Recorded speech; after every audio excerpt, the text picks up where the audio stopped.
king!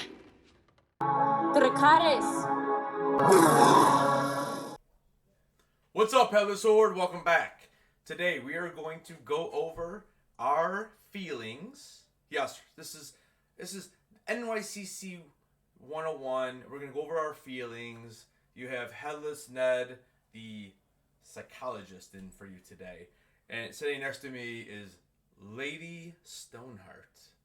What's going on? What are you saying? What's your name? Why is my name Lady Stoneheart? Because that's Catelyn Stark. What? Catelyn Stark's name in Game of Thrones in the books is Lady Stoneheart when she comes back as a zombie.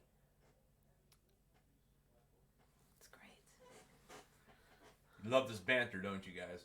Anyways, we're here. We're gonna talk NYCC. We're gonna talk the good, the bad, and the ugly.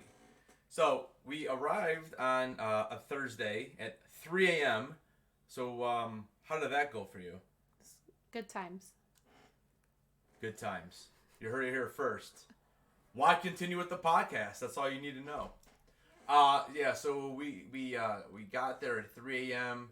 I got up at 7 to head over into line, and we were going for the Ghastly from Mischief Toys. So now you got to see Gargoyle Ghastly. He's actually sitting right here. If you are watching on YouTube, he's up in the camera here. So what did you think about Gargoyle Ghastly? He's big. He's gray. He's big and he's gray. Yeah, he is, and I like his teeth. And we're talking about Ghastly. We're talking about Ghastly, so get your minds out of the gutters, people. So yeah, Ghastly has sharp teeth. I'm digging this figure. I like this. Big shout out to Mischief Toys for creating such a great collectible here. And then we were surprised because when we were able to pick these up, in the boxes, they had a surprise. If you pulled a ticket, then you got to possibly purchase the Breaking Free Ghastly, which is right here. You can see that he's breaking out of his shell.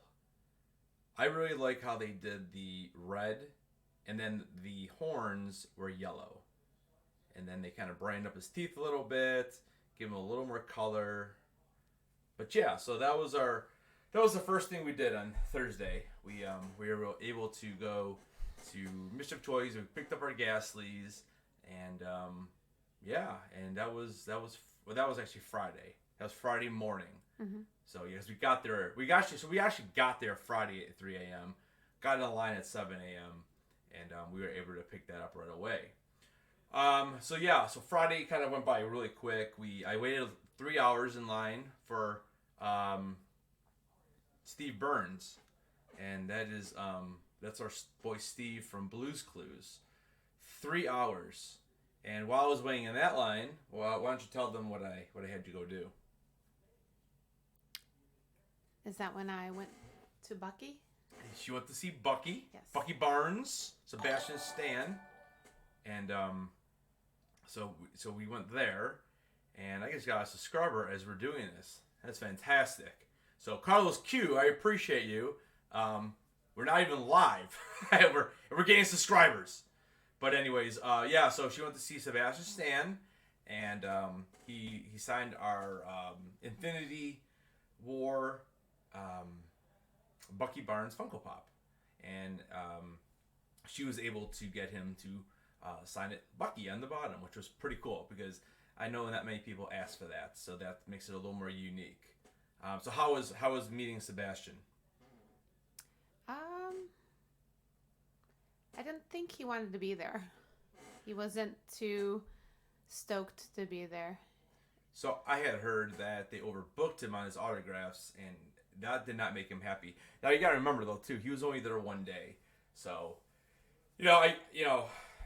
these guys are making a lot of money being there. $200 an autograph, I think is what he was charging. So I don't feel too bad, but I get it. It's a long day, but so it's a little unfortunate that you felt like that. But Steve was really nice. Again, 3 hour wait, which I thought was ridiculous. but I did it for my boy Josh, so that's fine. He was a really nice guy though. It was nice to meet him, and I could tell he was exhausted and had, it was still only early afternoon, but yeah, he was a nice guy too. So we what did we do? We walked around the floor a little bit. We got those autographs, and then that's going to take us to Friday night. So Friday night was Fright night. So Fright night. So we dressed up. You can check out my video. I'll link it over here. And if you want to see what we looked like in our costumes at Fright night, and first impression of Fright night, what did you think? Started well. It was good at the beginning and then sort of fell apart as it went on. So lines were long. You had to basically wait in line for everything. So you walked in and we were able to grab our boxes. So here's the frustrating part with this. They told us, make sure you get in separate lines. There was probably about 6 or 8 lines. And they said, make sure you get in different lines. So right away I assumed that means that way you don't get the same box. So we did. I went to let's say row 4 while she was in row 7 or something. And after we opened them, it literally was the exact same box. Same sodas, same pops. Now the pops, they were the same in every single box. I know a lot of people were disappointed with that. So we've never been to Fun Days in San Diego, so we don't really have anything to compare this to. But we were pretty disappointed in the beginning. Now we were able to get Protos. Again, another line you had to wait in. You would think that it would be more, I don't want to say more organized, but the line almost didn't even make sense. It was like a big snake and half the people were trying to cut and, everyone ends up getting it. So, but it was just unorganized. And honestly, the room was much smaller than I thought it was going to be. And then, she agrees. So we after that we went to get some food. So tell everyone how good the food was.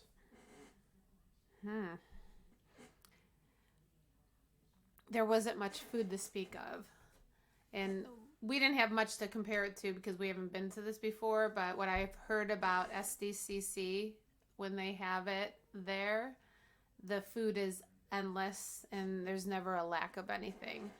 They ended up running out of a lot of food pretty much within an hour and a half into the night. Yeah, so it started at 6. We got in about 6:15, 6:20, and the food I think was gone by 7. And we were supposed to get drink tickets, but I guess I don't know if it was Reed Pop or if it was Javits Center, but there was no alcohol, no drinks or anything, so you didn't even get your drink ticket. So I had heard Mike Becker was not very happy with the whole situation. So I don't know. There were no tables to sit at. There were no chairs. You got yelled at if you were sitting on the stage. So yeah, that whole part was really disappointing. Really disappointing. Another problem during it was I went to use the restroom, went out a side door, and when I tried to go back in, a lady told me that I wasn't allowed back in. She said that I left the event and there was no way to get back in it, even though I had the lanyard on and the little wristband. And I just told her I just was going to the bathroom, and she's like, well, you left the event, you can't get back in. But thank goodness somebody from Funko was near there, and they said no, they need to use the bathroom. There's no other bathrooms. They have to leave, come and go to go to the bathroom. So it was just, I don't think there was good communication between the vendor and Funko. I don't think they agreed on a lot during the whole night. Yeah, and another issue too then was, so when we actually got to the point where we got to open up the boxes, literally everyone's just sitting on the floor. And then, so they gave you these bags. I don't know where they are right now, but they gave you these trick-or-treat bags. They look like a big giant pillowcase, and that's where the box was in. So it's not like it was like well protected or anything. Yeah, so she's got one of the bags. I mean, and it was a cute idea, And the thing is that they made it sound like you're gonna use the bag, you can like walk around to different things, trick or treat. Literally, you didn't use the bag for anything. So I don't know. The way it was promoted, we definitely didn't see a lot of what it was. And then after that, so let's move on a little bit through the night. So after the thing actually started, which was until like 8 p.m., so we were there for almost 2 hours before anything actually on stage happened. So, Mike comes out and he's getting the crowd hyped up, whatever. And for the next basically hour and a half, every, 20 minutes or so, they would have somebody else come on stage. So we had Elvira came on stage. We had the guy who created... the creative director. The creative director came on. And the guy who created Boo Hollow came on. Yeah. So what did it seem like they were doing? It was almost like just promoting other items. Like it seemed like one long commercial for just promotion. And then they would take intervals and just throw out stuff to the crowd. And the other issue with that is that the same people were getting it. Like, so we were right of the stage, or, well, I guess left of the stage, right? I don't even know. Either way, on the side. Yeah, we were on the side. So, not one time did they come over to our side to pass anything out. They kept going right down the middle, giving it to the same people right in the front of the stage. Like, the one girl must have got like 8 or 10 things. Oh, I heard more. I heard that one person had at least 20 protos. It's crazy. Because every time they come out, they would just throw them at her. And then the other side, they at least went over there sometimes to pass out some of the items. Like, they were passing out lounge flag bags. They were passing out pops. A lot of protos. A lot of, like, the mini protos from, like, Funkoverse. They were passing out. We ended up grabbing one of those. And I think the only reason why we even got it, because Mike Becker noticed that nobody was coming to our section. So at one point, he came over and kind of tossed out, like, 4 or 5 protos. So we ended up grabbing one of those. It was just unorganized, and just it didn't seem like there was any rhyme or reason where they went. It's just like they took the easiest path, which is straight ahead, and it's always easy to pass it off to like a little kid, which is fine, but to have one person get 8, 10, 20 things, and you got a whole bunch of other people who paid just as much money, and they're just standing there, and it just, I don't know, I was disappointed overall. Especially the first 2 hours. DMC was good. Yeah, so DMC came out, so that was fine. He was good. He was out there for quite a while too. He gave a nice speech too. I liked the speech about how comic collectors and collectible collectors and like they kind of like are the ones who have the world running and following dreams and all that stuff. So it was a really cool speech. And then he sang about 4 or 5 songs, so that was pretty cool. Mm-hmm. Anyway, so then throughout the night we all had cards. You want to tell them about the cards? Do you remember what they were? There was the monster card, pumpkin. Yeah, jack-o'-lantern card. The jack-o'-lantern, the monster, vampire, and I think was it mummy or Frankenstein? I can't remember. But at different times, they had giveaways for those free things. And the pumpkin one, I think, was the best. The jack-o'-lantern, that was the little Freddy Funko, like a New York Comic-Con themed one. The other ones, I think, then there was the monster one. That was the last one they did. That was the Jack-in-the-Box. Yeah, the Jack-in-the-Box black light. 2 set. So here's my thing with this. So all you do is hear in Fun Days that all these limited pieces of Funko Pops, 24 count, 100 count, 500 count. We didn't get any of that. The lowest count we had, I believe, was 800, and that was on the sodas.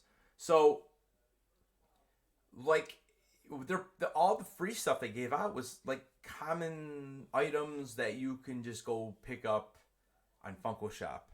And I think most people were really disappointed in that. At one point they gave out a DMC gold vinyl figure. Like, listen, the people at this event, nobody wants it.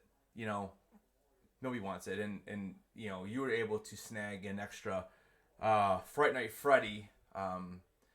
Those are the 3,000 piece counts, but again, you can get it out of the Funko booth, so it wasn't overly that special, but it was definitely the best thing they gave away, at least until the end of the night.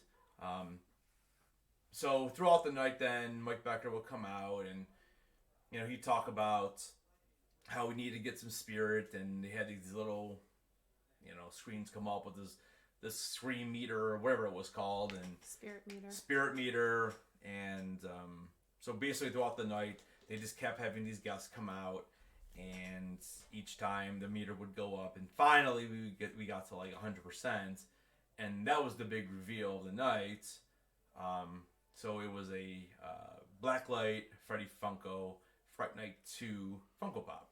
So that was the one everyone was excited about. But again, you would think that like they would hand them out as you leave. But no, we had to get in another line. So another line to just get that. And for me, it's fine because at least we were able to pick a decent one because there were some ones that were busted up. But so, I don't know. What do you think about the final reveal?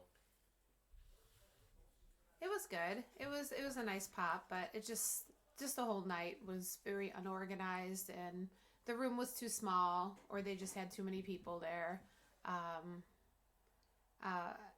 I highly doubt they'll use that same place next year. I'm not sure. This was the second year for it. Yeah, I'm not sure how it was the first year. Yeah, they kept saying Fright Night 2. I don't know. We've been going to New York Comic Con since 2017. I don't remember there ever being anything. So I don't know. If you're on YouTube, let me know down in the comments when was Fright Night 1, because it wasn't before 2017, or it must have been before 2017. So I'm not sure, unless we just didn't know about it back then. But yeah, if I give it a number, I would say I give it like a 7 out of 10. I guess I went in hoping for a 10 out of 10. We left 7 out of 10. And honestly, if we didn't get the Blacklight Freddy at the end, it probably would have been like a 6 out of 10 for me. What would you rank it there, Lady Stoneheart? It was a fun night, and it was fun. I think it was just hearing from the other people that have been through it before that there should have been a lot more, and it was less professionally done than expected. But it still was a fun night. Yeah, it was what made it fun is that we were able to hang out with people that we've been talking to online, and so that really is what made it fun, is that we were able to hang out with people that we've kind of come to know. So, all right. So after that, so then we roll into Saturday. So Saturday, we knocked out a few more autographs. We got to meet Oscar Isaac, which he was fantastic. We got a bunch of pop sign, Moonlight, a couple Poe Damerons. Really, just a really, really nice guy. The one disappointment I had there is that we had a photo op scheduled with him, and so here's the other thing too. Before I even get into that, the organization in that room with all the autographs and photos, it was a disaster. I don't know if I've ever been to a con where it's just been such a disaster, where nobody knows where the lines are. There's nothing. Like at one point, we were holding up the sign that said "end the line." Like, why is that my job to hold up the sign? Like, I don't know. That was really frustrating. Well, they plus said that the fire marshal was there quite a bit because it was so chaotic. And they moved where the autograph sessions were and the photo ops were from where they were in previous years. So it was just chaotic, too crowded. They're saying for everybody wear masks in the convention, but they didn't seem to care. Yeah, that one time did they ask us to put masks on. But they didn't seem to care that there's thousands of people cramped into a small room for the entire time. Yeah, so if you've ever been to Javits Center, there's on the bottom floor, there's about, four? There's like 4 large rooms. Well, maybe 3 actually. So the far left, if you're like looking at those rooms, is where the autographs usually be. Or I used to be, and it was really nice and organized because there was a more room. Now, granted, maybe they got more people, and so because the room was larger, I think the problem is that the room was not. It was thinner, so it was like longer and thinner. It wasn't as like wide, I guess, and that was part of the problem. So I don't know. I don't know what the solution is. But like in the past, like we've met like Paul Rudd, Todd Hiddleston, Jason Momoa, Hayden Christensen, Ian McDermott. So all of these people have been there, and what they did is they would use the room where you they kind of throw you in where you're trying to wait to get to the show floor. So they would have those bigger guests up there, so it's separated. They didn't do that, and I think that's what the problem was. You know, you could have put Oscar up there. You could have put Sebastian Stan up there. You could have put Michael J. Fox and Christopher Lloyd up there. I think if they took out Michael J. Fox and put him somewhere else, it would have been fine. I think just having him down there and they overbooked him, that made it difficult because there were way too many people trying to get to his area. It was just chaotic. Yeah, it's just there's a lot of people. A lot of people want these autographs and his photo ops, and I don't know. They need to do something different next year because it really was chaos. Like I said in the video I dropped yesterday, I have some footage of that room, and you can't even see where a line is. Like you literally can't. But anyways, so later, we did those autographs. We walked around a little bit, and then Saturday night we did the Gasolcast meetup. Where we met Chris and Heather from Mischief Toys, so that was a lot of fun. We were able to win one of the new molds. So this is Skeleton Ghastly right here. And there were 3 of these given out to winners, and I was able to grab one of those, so he's pretty cool. So that was a lot of fun. We hung out with some people again that we met on Facebook, and just that I talk to all the time, and it's nice to always put a name with the face. So that was a lot of fun too. But yeah, I mean Sunday, I don't know. Sunday's a chill day. I know you. Well, this was Sunday. No, Saturday. No, so Saturday you went to see Todd McFarlane though. Mhm. And so how did that go? Oh, he was really nice. He's a good guy. When I went up to him to get his autograph, I just told him I in front of my autograph that I was getting on the Funko, there were probably about 7 or 8 different comics that he was signing from 7 or 8 different people, and I just commented to him, do you ever get overwhelmed by how much you've done? He's like, I've just had a long career and it's been a lot, and he's like, yes, I'm very proud of my work. But it was really interesting to meet him, and he's very appreciative, very nice man.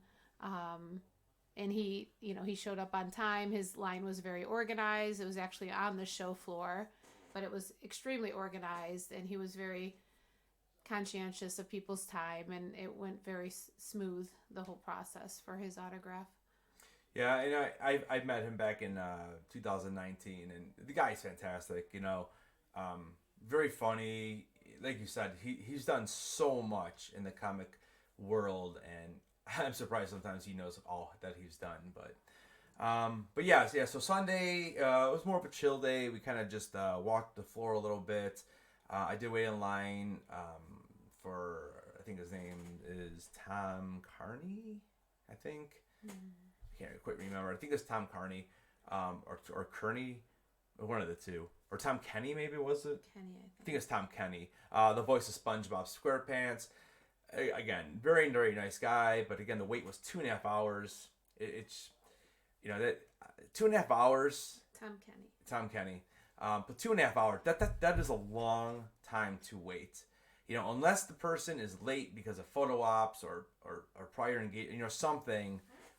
2.5 hours. He told us. I mean, we made it before he was going to go to a panel, and those poor people were going to have to wait another hour. And he actually told us when we were up there, he was frustrated because they overbooked him. Nickelodeon overbooked him.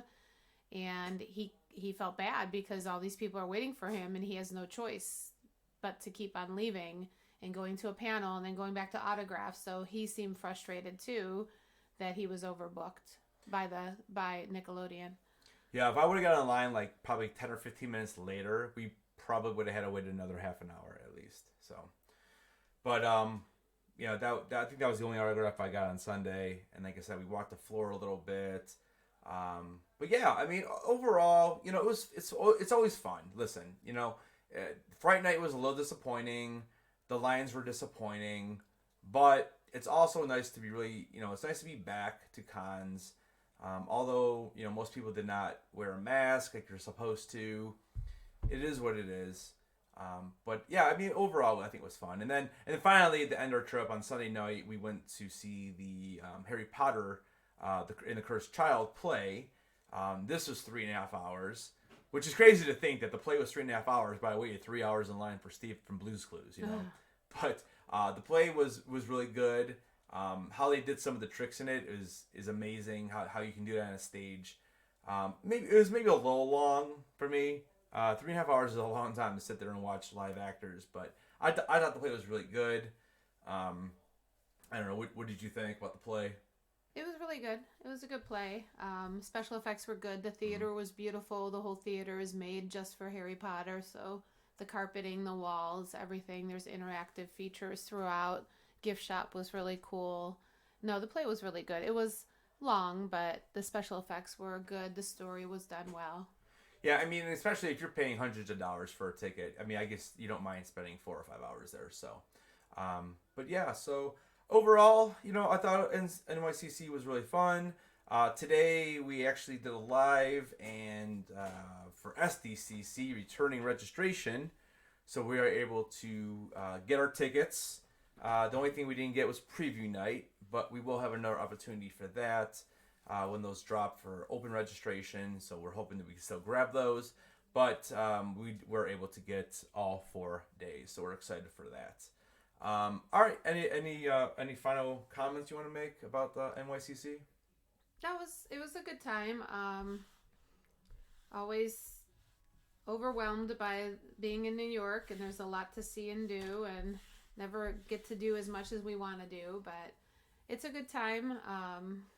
And hopefully next year we get another chance at Fright Night, and it'll maybe be run better, and it could be a better opportunity for us, or at least maybe go to the SDCC Funko event and see how it's really supposed to be done. Yeah. I mean, I almost hope that they decide to go to a different location for the Fright Night, because I think if they can find a location that they have a little more control with, it'll be that much better. But all right, everybody, we appreciate you guys listening. My dog right now is growling at the owls on the TV. If you're wondering what that crazy sound was, yes, she is growling at the animated owls. So that's what we're doing as we finish off this video. Anyways, we appreciate you listening. If you're listening on YouTube, don't forget to hit that like, subscribe, and also leave a comment down below. And if you're listening on the podcast, we appreciate it. All right, we're out of here. Everybody, thank you so much. And don't forget, keep those heads on.